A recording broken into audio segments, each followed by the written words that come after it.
Hey guys, welcome back to my YouTube channel creative Piku 07। তো অনেক দিন পর আমরা একটু ঘোরার প্ল্যান করলাম। যাই হোক, বেশি দূরে আমরা যাইনি। আমাদের ডেস্টিনেশন ছিল দুর্গাপুর। আমি রাত্রিবেলা আলিপুর থেকে যাচ্ছিলাম, তো বাসের ঝামেলা আমি করিনি, তাই জন্য আমি র্যাপিডো বুক করে নিই এবং সেখান থেকে আমি কলকাতা স্টেশন অবধি যাই। এটা হলো কলকাতা স্টেশন, দেখতেই পাচ্ছেন। তো ওখান থেকে আমাদের ট্রেন ছিল রাতে 11টার সময়।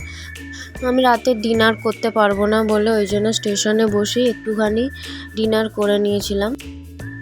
নেক্সট মর্নিং এটা হলো দুর্গাপুর স্টেশনের বাইরের দিকটা।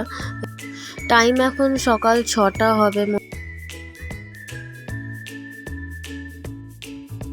প্রচুর ফটোশ্যুট আমরা করেছিলাম রাত্রিবেলা, বসে বসে কাজ ছিল না, তাই জন্যে। এই যে দেখতেই পাচ্ছ দুর্গাপুরের স্টেশনের বাইরের দিকটা খুবই সুন্দর লাগছে, সকালবেলা সূর্য উঠেছে। তারপর আমরা এখান থেকে টোটো বুক করলাম। টোটো বুক করে আমরা গেলাম ওয়েবেল আইটি।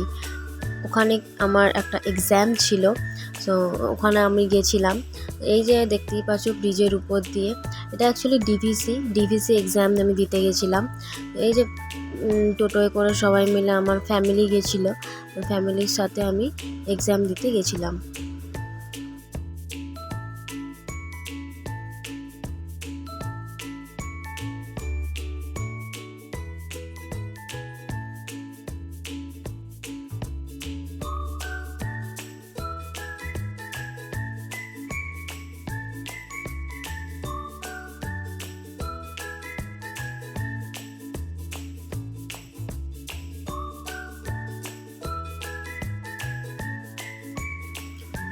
এটা হলো সেই ওয়েবেল আইটি, এখানে আমাদের এক্সাম সেন্টার পড়েছিল।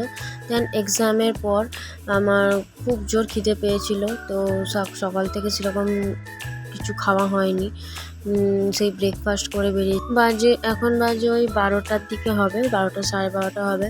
আমাদের 1টার সময় বাস ছিল, বাসের টিকিট বুক করা ছিল, সরকারি বাসে ফ্রি টিকিট আমরা নিয়েছিলাম।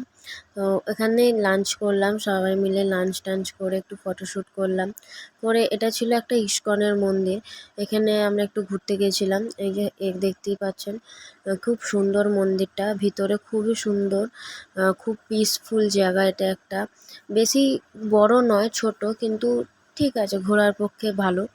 আর একটা মল ছিল আশেপাশের মধ্যে, একটা মল ছিল, কিন্তু সেখানে যাওয়ার আর সময় হয়নি আমাদের বাসের টাইম ছিল 1টা, ওই কারণে আমরা বেশি আর না ঘুরে আমরা বাস স্ট্যান্ডে চলে যাই এবং সেখান থেকে আমরা বাস ধরি, সরকারি বাস।